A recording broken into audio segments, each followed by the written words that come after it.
Heroism के अंदर कुछ ऐसी चीजें लिख रहा है जो फिल्मी होती है, which are not practical. A person fighting with 10 gundas may not be possible. So I mean that is something which will certainly get penalized. तो जैसे कोई भी कैंडिडेट सामने से आ रहा है तो वो क्या ऐसे सिग्नल्स या हैबिट्स देता है जिससे आपको पता चलता है कि ऑफिसर बन सकता है या नहीं बन सकता? Just by reading immediately the way he is walking or the first glance, you cannot comment that the person is likely to become a potential officer or not. Sir psychology test में candidates की असली personality कैसे expose होती है?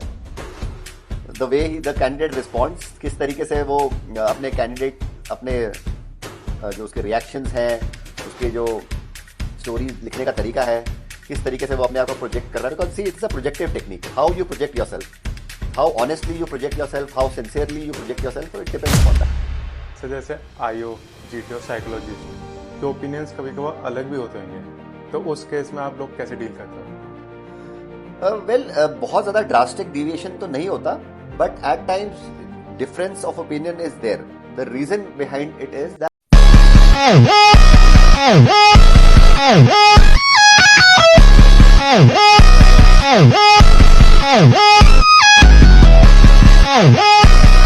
अगर मैं एक habit की बात करूं तो ऑनेस्टी की बात करूंगा. How honest the candidate is, how much full of conviction that candidate is. Sir किसी कैंडिडेट की इमेजिनेशन उसकी रियल पर्सनालिटी को हाइड कर सकती है. सर WAT एक पर्सनालिटी टेस्ट है या फिर इंटेलिजेंस टेस्ट? दोनों. It also checks how much good your practical intelligence दर्शाता है. ऐसा कि में कोई परफेक्ट आंसर होता है? No.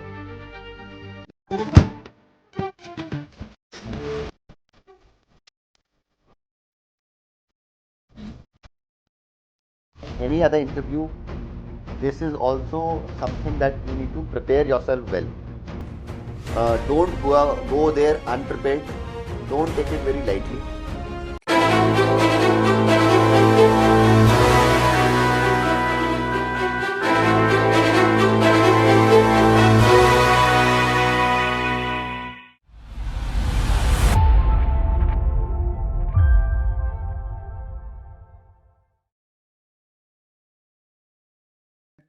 कि अगर आपको कोई कैंडिडेट मिलता है और आपका उसके साथ सिर्फ 10 मिनट का इंटरेक्शन हुआ, तो क्या आप प्रेडिक्ट कर सकते हो कि उसका रिकमेंडेशन होगा नहीं होगा?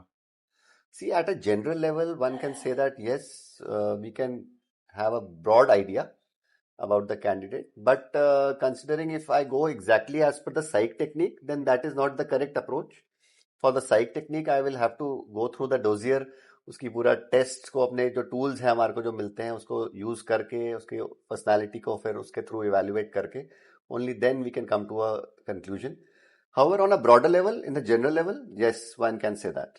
तो जैसे अभी हमारा इंटरेक्शन हुआ है, अभी हम काफी टाइम स्पेंड करने वाले हैं, तो क्या आप एंड में कुछ बता सकते हो मेरे बारे में? Yeah, definitely I would like to tell you something about yourself. So, but that is a generic thing. I mean that in fact you can also tell something about me and likewise. तो हम in day to day life हम एक दूसरे को जज करते हैं, एक दूसरे को we try to read people's mind, है ना. So that is at the general level that anybody can do it. So you don't have to be a SSB psychologist for doing that. Okay. तो sir confidence दो तरीके के होते हैं, एक तो ओवर कॉन्फिडेंस और एक रियल कॉन्फिडेंस. तो आपको कैसे पता चलता है कि कोई कैंडिडेट ओवर कर रहा है या उसका रियल कॉन्फिडेंस है? सी, अगर हम साइक टेक्निक इन पर्टिकुलर की बात करते हैं तो उसका मेरा कहने का एक नजरिया अलग तरीके से होगा, और एक जनरल लेवल पे बोलोगे तो उसका मेरा कहने का तरीका एक अलग तरीके से होगा. सो मैं अभी फिलहाल साइक टेक्निक के लिए पहले बताता हूँ. अगर साइक टेक्निक की बात करें तो a candidate who is overconfident, he will make, in his TAT pictures or in his stories that he's going to make, he's going to have impractical ideas. He is going to, be a little wishful. At the same time, he will take people for granted because of his overconfidence. तो ये सब उसके attributes निकल के आएंगे उसके अंदर बहुत prominently. Plus, the solutions or the reactions to the situations that he's going to give will be unrealistic because of his overconfidence. So that can be easily figured out. और अगर हम एक जेनरिक लेवल की बात करते हैं, over confident person अपनी tone में, अपनी बातचीत में, अपने लहजे में जब वो बात करता है जी। तो उसका वो ओवर कॉन्फिडेंस छलक के आता है कि the way he project himself. तो वो एक अलग नजरिए से अगर हम बातचीत करें तो वो भी पता चल जाता है। मतलब किस तरीके से झलक के आता है, कुछ Uh, examples? if you ask me some examples, that his body language will be too dominating, or it could be that he would make certain statements again which will be unrealistic, और वो कुछ ऐसी बातें करेगा जिसके अंदर हमारे को उसके the tone in which he is speaking, तो वो भी एक it's an indication that this person is slightly over confident. और जो उसके आइडियाज होंगे वो कहीं ना कहीं थोड़े से इम्प्रैक्टिकलिटी को भी दर्शाएंगे। ओके। तो सर जैसा आप साइकोलॉजिस्ट हो, एसएसबी में बहुत सारे कैंडिडेट्स आते हैं, तो कुछ कैंडिडेट्स जो होते हैं अपनी वो रियल पर्सनैलिटी दिखाते हैं, कुछ क्या करते हैं कि अपनी फेक दिखाते हैं, तो किस तरीके से पता चलती है आपको? See, it's a projective technique, right? If somebody wants to conceal himself and then he is going to give responses, the responses will not be natural. They will be unrealistic. They will be, socially desirable responses. अगर socially desirable responses की बात करता हूं तो उसका मतलब होता है कि वो कुछ ऐसे responses देगा जो वो समझता है कि ये socially desirable है, ये acceptable by the society है, and he will not correlate the exact emotions and the thoughts and feelings which have been which he is supposed to project. वो उसको कवर करेगा, कंसील करेगा, और जो कैरेक्टर्स की जो सिचुएशंस उस पिक्चर में दिखाई जाएगी उनको वो ठीक से प्रोजेक्ट नहीं कर पाएगा. So he will try to avoid that situation and try to give a response which is fake. And वो जो जो मेन मीट है उसका, जो स्टोरी का जो होना चाहिए, वो निकल के ठीक से नहीं आएगा. Okay. तो सर कैंडिडेट्स के बीच में कुछ मिथ्स होते हैं एसएसबी को लेके, तो आपके हिसाब से इस टाइम कैंडिडेट्स के बीच में सबसे बड़ा मिथ कौन सा है एसएसबी के लेकर?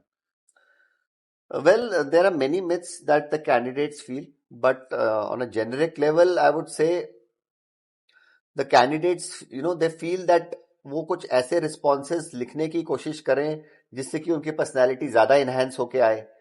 They would either,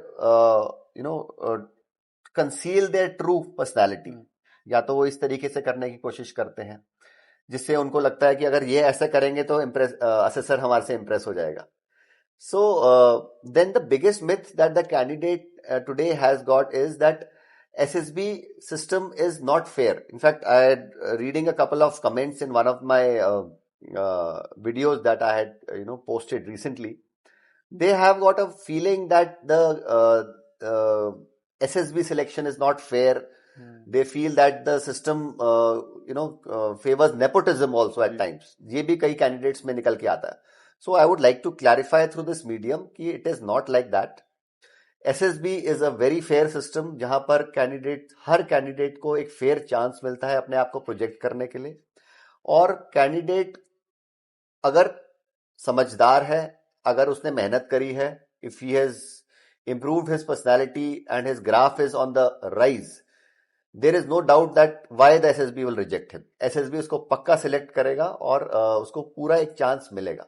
सो ये एक जो मिथ है कि ये यहाँ पर अनफेयर सिस्टम है, तो ये इसको दिमाग से कैंडिडेट्स को निकाल देना चाहिए. देन एक और मिथ होती है कि वो वाला एसएसबी ज्यादा स्ट्रिक्ट है और वो वाला ज्यादा, जैसे इलाहाबाद को रिजेक्शन सिस्टम बोल देते हैं, which is not so. All the SSBs, चाहे वो बैंगलोर हो, चाहे वो कपूरथला, सॉरी द जलंधर है वो, चाहे वो इलाहाबाद हो, चाहे वो भोपाल हो, और even for that matter air force and naval SSBs, every assessor over there is DIPR trained. The training is the same for all the assessors. There may be minor deviations for which we generally conduct a all India standardization exercise so that everybody is on the same grounds.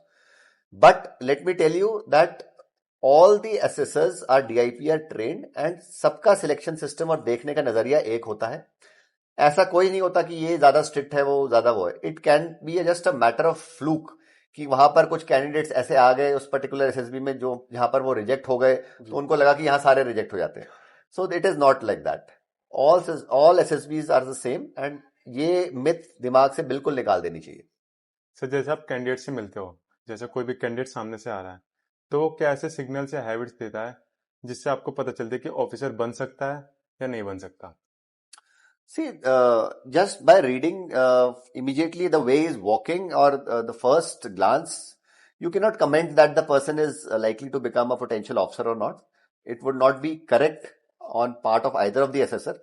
So unless you go through the complete evaluation process, one cannot comment कि ये बनने के लायक है कि नहीं है, because there is something called as a trainability factor also. Ji. So a lot of weightage and impetus is given on the trainability also. A candidate, if he has got the potential, he may not be a candidate जो अभी fully तैयार है, लेकिन after training he has the potential to do well in service, तो वो भी देखा जाता है. सर, साइकोलॉजी टेस्ट में कैंडिडेट्स की असली पर्सनैलिटी कैसे एक्सपोज होती है? The way he the candidate responds, किस तरीके से वो अपने कैंडिडेट अपने जो उसके रिएक्शंस हैं, उसके जो स्टोरीज लिखने का तरीका है, किस तरीके से वो अपने आप को प्रोजेक्ट कर रहा है. Because see it's a projective technique. How you project your self, how honestly you project your self, how sincerely you project your self, it depends upon that. Sir, आपके करियर में जब रिकमेंडेशन करते हो तो अभी तक का सबसे ज्यादा टफेस्ट केस कौन सा था? Well, there have been some cases wherein one actually got stuck. I had to go through the dossier 4 to 5 times, multiple times. So I had to spend almost 1.5 to 2 hours for that dossier extra to come to the final conclusion whether should I clear this candidate or not. So that was a candidate who was a repeater candidate. The majority part of his reactions, his approach to the stimulus was coming fine. It was above average. He was giving workable solutions. But there was a couple of instances where I could sense that somewhere he is becoming casual. So that was one thing that was holding me back. So that one candidate, I cleared him. However, when the conference took place, I brought this point out in the conference. The candidate was cleared by the GTO also and by the interviewing officer also. So I had also cleared it initially, but I had brought out this fact and I discussed in the conference regarding his casualness that I could sense somewhere. So the interviewing officer also felt that yes, we can further probe this candidate by giving him a couple of situation reaction tests in the conference itself. So over there, when we asked him, he came out clean. I mean, the way he answered the SRTs that were projected to him, he was confident. That element of casualness का जो हमारे अंदर doubt था, वो remove हो गया वहां से. That was the candidate that we cleared. So that was one time जब मेरे को वो 1.5 से 2 घंटा एक्स्ट्रा स्पेंड करने पड़े उस कैंडिडेट के डोजियर पे. But then it was a learning experience for me as well. Okay sir, जैसे आईओ, जीटीओ, साइकोलॉजिस्ट के ओपिनियंस कभी कभार अलग भी होते होंगे, तो उस केस में आप लोग कैसे डील करते हो? बहुत ज्यादा ड्रास्टिक डिविएशन तो नहीं होता, but at times difference of opinion is there. The reason behind it is that these are 3 techniques. The interviewing technique is a technique जहां पर आप फेस टू फेस बंदे से बातचीत करते हैं और उससे आप अपना असेसमेंट करते हैं. The GTO is a more of a technique जहां पर it's a performance technique when the candidate comes and performs, and then that's how the GTO comes to a conclusion. And when it comes to the psych technique, it's a projective technique. We don't even see the candidate, we just read the dossier and then make the assessment. तो तीनों techniques different है. हर technique का एक अलग तरीका है. Basically एक इंसान को देखने के अलग अलग नजरिए है. कोई मुझे यहां से देखेगा, कोई यहां से देखेगा, कोई यहां से देखेगा. So it's the way how you look at the person. So इन तीनों टेक्निक्स की तरीका अलग अलग है. सो किसी टेक्निक में the candidate is able to perform well, and because सारी 15 OLQs जो होती हैं वो हर टेक्निक में निकल के नहीं आती. कुछ OLQs जो होती हैं वो साइड टेक्निक में बड़े अच्छे से उभर के आती हैं. कुछ OLQs जो होती है GTO अच्छे से पकड़ता है. कुछ टेक्निक्स ऐसी होती है जिसके अंदर इंटरव्यूइंग ऑफिसर अच्छे से पकड़ पाता है. So it depends upon that. So depending upon that, the certain candidate might have been cleared by the GTO or by the interviewing officer but may have not been cleared by the psychologist because उसको वो नहीं समझ में आया candidate because the candidate could not perform well well in that particular test. So it's that variation is there. So that is why there are three people who are assessing the candidate. So just because one has not cleared the candidate and others two have cleared the candidate does not make that the system is wrong. This is the beauty of the system. Okay sir, ऐसी कोई habit बताइए जो candidate सबसे ज्यादा miss करते हैं लेकिन psychologist के लिए सबसे ज्यादा इंपॉर्टेंट वही हैबिट है। Well, अगर मैं एक हैबिट की बात करूं तो ऑनेस्टी की बात करूंगा. How honest the candidate is, how much full of conviction that candidate is, right? So अगर कैंडिडेट अपना ट्रू सेल्फ प्रोजेक्ट कर रहा है, that is the something that we are looking forward to. Everybody has got their own set of weaknesses. हर किसी में कुछ ना कुछ कमजोरी होती है. So unless we try to hide them, that is not the right approach. Acknowledging your own weaknesses and shortcomings, that is more important. Sir, ऐसी कौन सी सबसे ज्यादा बड़ी मिस्टेक है जो ज्यादातर हर कैंडिडेट करता है?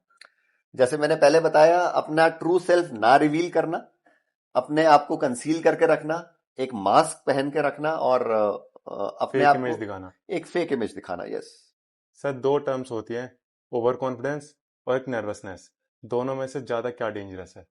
Both are not good. ना तो ओवर कॉन्फिडेंस ठीक है, ना फिर नर्वसनेस होना ठीक है.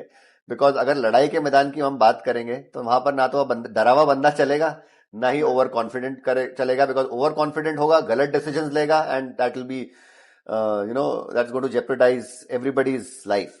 सो दोनों ही क्वालिटीज ठीक नहीं है. We need a balanced person, a balanced person who's got a balanced mindset and approach in life. Sir, balanced mindset क्या होता है उसके बारे में बताइए थोड़ा सा। बैलेंस माइंडसेट अगर हम बात करें, the one who thinks rationally, who thinks practically, जहां पर उसको अग्रेशन दिखाने की जरूरत है वो अग्रेशन भी दिखाए, जहां पर उसको डिप्लोमेटिकली चीजों को हैंडल करना है वो डिप्लोमेटिकली हैंडल करे. So a practical person, a sensible person who is got good knowledge and who is ready to work hard in life. That is what a balanced person is. Sir, TAT में हम story लिखते हैं, लेकिन जैसे आप psychologist हो तो आप उस स्टोरी में ऐसी क्या चीज रीड करते हो? सी हर पिक्चर जो दिखाई जाती है वो अलग अलग फॉर्म की होती है, उसका एक अलग पर्पस होता है. तो हर पिक्चर के अंदर एक अलग स्टोरी बन के आती है. It can be a social oriented picture, it can be a dynamic picture, it can be a picture which is socio dynamic. तो हर पिक्चर का एक अलग महत्व होता है. सो simply making it generalized will not be correct on my part. But अगर candidate अपनी कोई भी स्टोरी लिख रहा है तो वो सबसे पहले तो he should be able to relate to the stimulus.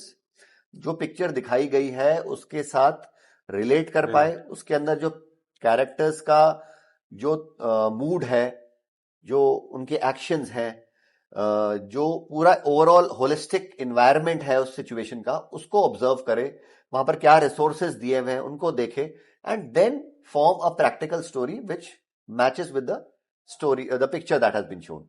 I think that would be a good story अगर कैंडिडेट बनाता है तो, and it should be a workable plan. Sir, जैसे आपके सामने एक स्टोरी आती है और स्टोरी बहुत ही ज्यादा हीरोइक है, तो वो एक पॉजिटिव साइन है या फिर रेड फ्लैग है? डेफिनेटली हीरो है तो हीरोइक स्टोरी तो होगी होगी, नहीं, बट बहुत ज्यादा हीरोइक है. बट अगर वो हीरोइज्म के अंदर कुछ ऐसी चीजें लिख रहा है जो फिल्मी होती है, which are not practical, a person fighting with 10 gundas may not be possible. So I mean that is something which will certainly get penalized. So that's what I said, that story has to be practical, it has to be rational. Heroism does not mean that you make impractical ideas, right? Sir, किसी candidate की imagination उसकी real personality को hide कर सकती है? सी imagination होना बहुत जरूरी है और ये बहुत अच्छी बात है कि अगर कोई कैंडिडेट इमेजिनेटिव है, ठीक है, but imaginative as I said it should be rational, it should be practical. अगर वो रैशनैलिटी और प्रैक्टिकलिज्म को वो लूज कर रहा है वाइल प्रोजेक्टिंग हिमसेल्फ, तो वो गलत हो जाता है सर. सर, जब हम WAT वैट में ऐसा क्यों होता है कि ये मतलब कि जब पहला वर्ड आता है तो पहला वर्ड देखते ही हमें पहली थॉट क्यों आनी चाहिए? कि वेल, इसका पीछे क्या प्रोसेस है, कि लाइक कि पहला वर्ड आया, उसी के पीछे पहली थॉट का क्या प्रोसेस है? सी जनरली अगर मैं इसको सिंपल भाषा में बताऊं तो जो फर्स्ट थॉट होता है ना वो आपका, किसी भी वर्ड को जब आप सुनते हैं तो वो आपकी ट्रू पर्सनैलिटी दर्शाता है। ओके। ठीक है, तो आपके अंदर वो वर्ड सुनकर यही विचार क्यों आया, so that is something to be pondered upon. ठीक है, फॉर एग्जाम्पल एक वर्ड है टेम्पर। ठीक है, अब टेम्पर के अंदर दो चीजें हो सकती है, एक कूल टेम्परामेंट हो सकता है, एक शॉर्ट टेम्परमिज्म हो सकता है। तो आपके दिमाग में वो वर्ड टेम्पर को देख के क्या शॉर्ट टेम्पर्डनेस आ रही है या कूल टेम्परामेंट आ रहा है, so it depends upon your own mindset. So basically WAT is again a projective technique which tries to read the mindset of the person, कि वो अपना थॉट प्रोसेस किस तरीके से रिलेट करता है, कहीं वो बहुत ज्यादा नेगेटिविटी तो नहीं परसीव कर रहा अपने एनवायरमेंट में। तो that is what the whole purpose is. Sir WAT एक पर्सनैलिटी टेस्ट है या फिर इंटेलिजेंस टेस्ट है? दोनों। It also checks how much good your practical intelligence is, right, your effective intelligence कैसी है आपकी। At the same time personality test भी आपको देखता है कि किस तरीके से आपका सोच विचार कैसा है, आपकी मानसिकता क्या है, वो दर्शाता है। SRT में कोई परफेक्ट आंसर होता है? नो, जब अगर इनफैक्ट हम इंस्ट्रक्शंस की भी बात करते हैं, जो वहां पर इंस्ट्रक्शंस कैंडिडेट्स को दी जाती है, तो उसमें क्लियरली बताया जाता है देयर आर नो राइट और wrong answers with respect to your situations, everybody is likely to react to the situations in his own way. तो कहने का मतलब यह है कि कोई परफेक्ट आंसर नहीं है, कोई डेमो सोल्यूशन नहीं है इसका। ठीक है, तो हर कैंडिडेट अपने तरीके से रिएक्ट करता है, अपनी पर्सनैलिटी के हिसाब से वो अपना सोल्यूशन लिखता है। So it is basically a confirmatory test, जो आपकी TAT में जिस तरीके से आपने प्रोजेक्ट किया है उसको कोलैबोरेट करने के लिए ये टेस्ट बनाया गया है।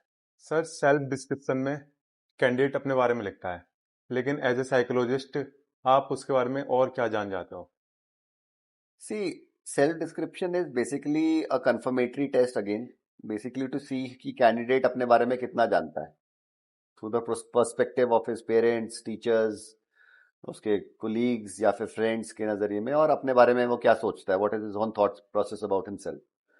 So basically, the aim to know is that whether the candidate, what he's projecting again on this test, is he projecting the right things about himself or again he is trying to fake something. ठीक है, because जो उसका personality profile बन के आया है in the projective test, वो क्या कोलैबोरेट हो रहा है इस टेस्ट के साथ में कि नहीं। नहीं होगा ठीक है, जी। So many candidates at time they try to write only the positives about themselves, बहुत ज्यादा वो बताते हैं, दे से दैट उनके अंदर कुछ नेगेटिविटी है ही नहीं। See everybody has got short coming, अगर आप मेरे बारे में बात करो, मेरे में भी बहुत कमियां होंगी। So accepting those mistakes and then working towards improving them, that is the goal and the motto of life that should be. So वो अगर कैंडिडेट ठीक से बता पा रहा है तो दैट इज गुड। और अगर सर कैंडिडेट सिर्फ अपने बारे में पॉजिटिव बातें लिख रहा है, सिर्फ टोटली पॉजिटिव, तो क्या वो सही बात है, या उसे अपनी वीकनेस भी लिखनी चाहिए साथ के साथ? Definitely he should project, because जैसे मैंने बोला कि हर किसी में कोई ना कोई वीकनेस तो होती है। जी। ठीक है, तो नोबडी इज मिस्टर परफेक्ट। तो as long as the person is ready to accept those mistakes, those weaknesses, and is further working towards to improve them, that should be the whole aim in life. अगर वो ready है उसके लिए तो then it's a good sign. तो sir अब हम बात करते हैं डे 5 ऑफ SSB कॉन्फ्रेंस वाले दिन। उस रूम का जो एटमोसफेयर होता है उस बारे में थोड़ा सा बताइए कि कैसा एटमोसफेयर रहता है उस टाइम, वाइब कैसी रहती है, और डिस्कशन कैसे होते हैं उस टाइम? देखो वो तो कैंडिडेट बता पाएगा कि exactly how does he feel. तो अगर मैं एक एसेसर की नजरिए से बात करूं या फिर मैं एक नजरिए से बात करूं जब मैं कैंडिडेट था अपने जमाने में, उसके बारे दोनों में दोनों बात करता बताइए। हूं। तो अगर मैं बताता हूं पहले कि जब मैं कैंडिडेट था, जब मैं SSB देने गया था 2002 में, 2002 में जब मैंने अपना SSB दिया था, I gave it in 18 SSB Allahabad board. So जब मेरा पूरा टेस्ट वगैरह हो गया, मुझे पता नहीं था कि मैं क्लियर होऊंगा कि नहीं होऊंगा, आई डिडंट नो दैट। दो मैंने अपनी तरफ से बेस्ट परफॉर्म किया था, but again how the system works मुझे उस समय नहीं पता था। तो जब मैं कॉन्फ्रेंस रूम में गया तो मेरे को सारे असेसर दिखाई दिए, सारे असेसर जिन्होंने मेरे को असेस किया था, GTO, IO, साइक, और उसके अलावा जितने भी बाकी एसेसर पूरे उस बोर्ड के थे, वो सारे प्रेजेंट थे वहां पर. So there were officers to the tune of around 14 officers who were sitting there. They were all sitting in the uniforms. उनके यहाँ पर ब्रास के तारे चमक रहे थे उनके. They all were looking at me the moment I entered. So that gave me a kind of a feeling कि यार ये सारे मेरी तरफ देख रहे हैं, what are they thinking about me. So इस टाइप की बहुत सारे विचार मेरे दिमाग में चले. So again, as any candidate would feel nervous, I was also slightly nervous. And the room was beautiful room. सब लोग अपने यूनिफॉर्म में बैठे हुए थे. It was very impressive, I must say that. And मुझे बहुत अच्छा लगा वहाँ जाके. That I felt कि that I had the opportunity to meet such senior officers. तो मुझे बहुत गर्व भी महसूस हुआ. तो ये कैंडिडेट के पर्सपेक्टिव से मैंने आपको बताया. बट अगर मैं अब नाउ असेसर के पर्सपेक्टिव से अब बताता हूं तो इट्स नॉर्मल थिंग. हमारे लिए तो डे टू डे एक्टिविटी ही होती है. मतलब every 5 days we are running with a batch and that is how it goes about. But definitely it's a very formal procedure जो फॉलो किया जाता है. All protocols are strictly adhere to over there. Conference में ना तो GTO को पता होता है आईओ ने क्या मार्क्स दिए हैं, ना आईओ को पता होता है साइक ने क्या मार्क्स दिए. Till such time they carry the discussion. मतलब जो 4 दिन बीते हैं तब तक nobody discusses the performance of the candidate amongst themself. That is a very strict protocol that is followed. It is only on the last day of the conference जब सब अपने मार्क्स रिवील करते हैं कि मैंने इस कैंडिडेट को ये मार्क्स दिए. जीटीओ अपना बताता है, साइक अपना बताता है, and then they have a discussion. अगर बिलो एवरेज लेवल का कैंडिडेट है तो उसमें कोई डिस्कशन नहीं होता. अगर बिल्कुल क्लियर कैंडिडेट है उस पर भी ज्यादा कुछ डिस्कस नहीं होता अनलेस कुछ ऐसी पर्टिकुलर चीज that they want to bring out amongst the people. और अगर बॉर्डर लाइन कैंडिडेट होता है जहां पर थोड़ा सा डिफरेंस ऑफ ओपिनियन हो जाता है तो वो डिस्कशन में आता है. This is how the conference happens. And then of course the trainability marks are also awarded to the candidate in the conference hall. और कैंडिडेट फिर आता है, उससे रूटीन क्वेश्चन वगैरह पूछे जाते हैं. That's the general procedure that is followed. और सर एक मैसेज दे दीजिए सभी एसएसबी एस्पिरेंट्स. अगर मैसेज की बात करूं तो मैं कैंडिडेट्स को ये बोलूंगा कि देखो, like any other interview, this is also something that you need to prepare yourself well. Don't go there unprepared. Don't take it very lightly कि इसमें तो पर्सनैलिटी टेस्ट है और इसमें तो पता नहीं क्या क्या पूछ लेंगे, क्या क्या आएगा. I would not recommend that. Like any interview you should prepare yourself well. अगर आप आर्म फोर्सेस में जाना चाहते हैं तो पहले तो आर्म फोर्सेस के बारे में आपको पता होना चाहिए. What the role of arm forces is all about. उनके एथोस क्या है, उनके वैल्यूज क्या है, उनका स्ट्रक्चर क्या है. ठीक है, आई एम नॉट सेइंग कि वो सब कुछ पता होना चाहिए, but broadly they should know about the organisation for which they are applying for. That is one. Next thing that I would like to tell them is start keeping yourself physically fit. Okay? This is also very important. Though nobody is going to check your physical attributes or nobody is checking how good you are at running, but a basic physical fitness routine you should be following in your daily life if you want to join the armed forces. Be upright, be honest, be true to yourself, right? And in the interview also, in case you are not able to answer something, acknowledge that, sir, sorry, I am not aware of that, rather than just beating beside the bush. वो नहीं होना चाहिए. ठीक है. And the candidate should be well groomed, well dressed. He should know how to carry himself. Body language basically ठीक होनी चाहिए. Communication बहुत important है. So if somebody is lagging in communication skills, he should work upon that. बाकी अगर मेहनत करेगा और that determination factor is there in that candidate, so definitely he'll sail through. अच्छा, फ्लुएंट इंग्लिश कंपलसरी है? Not fluent English, but basic English is very important. Because अगर candidate basic English भी नहीं बोल पाता, बहुत ज्यादा ग्रामेटिकल मिस्टेक्स करता है, अटक जाता है, then he will not be able to put across his ideas adequately. Because ultimately SSB में the language to be used is English, right? In case you get stuck, you may use Hindi, but then you are supposed to revert to English as early as possible. So now the expected norm is कि आपको अंग्रेजी basic बोलनी आनी चाहिए. अगर रुक जाते हो थोड़ा बहुत तो चल जाएगा, बट ऐसा नहीं है कि आप बिल्कुल ही नहीं बोल पा रहे हो। Okay, so thank you so much for giving your time sir. Nice. It was lovely interacting with you, Bhavesh, and nice knowing you as a person. Thank you sir. All the best, and we'll keep meeting quite often. Yes sir. उसको collaborate करने के लिए ये test बनाया गया।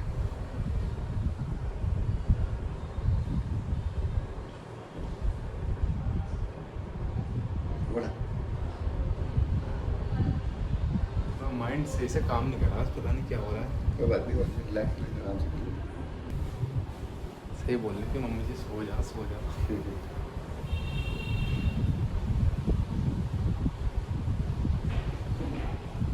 मतलब मैं पता है कभी स्क्रिप्ट भी नहीं देखता हूँ मैं, ऐसे फ्लो बनता है, बिल्कुल फ्लो नहीं बनना, माइंड एकदम ब्लैंक हो रहा है। बस जो आप बोल रहे हो ना वही समझ आ रहा है, बस उसके अलावा और कुछ समझ ही नहीं आ रहा है।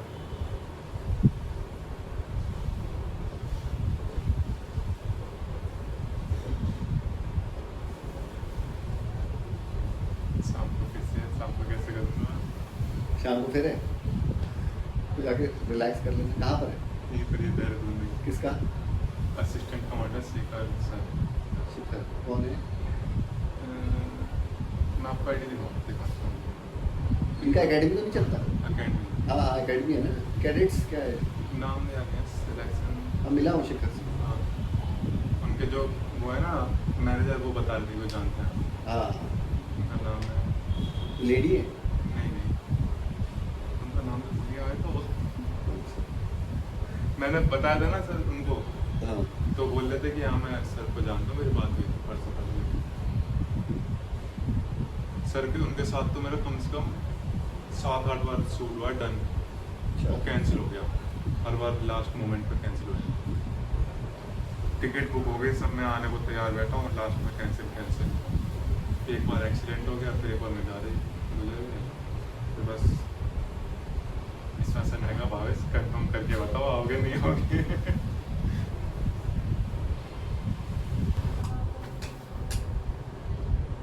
सर एक बार इसमें देखिए, मेरा सेट तो नहीं कट रहा? कट रहा है।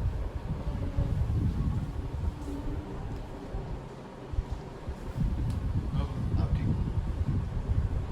ठीक है, बैठिए।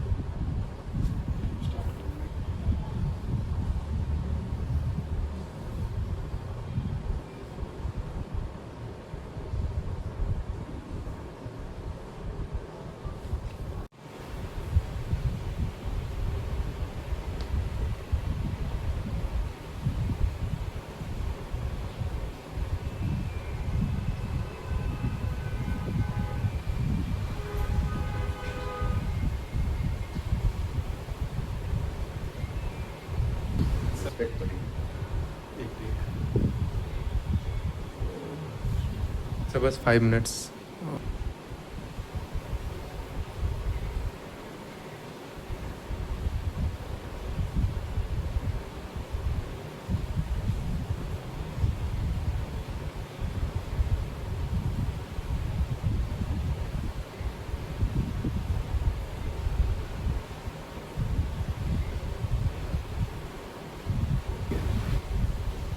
It keeps changing every now and then.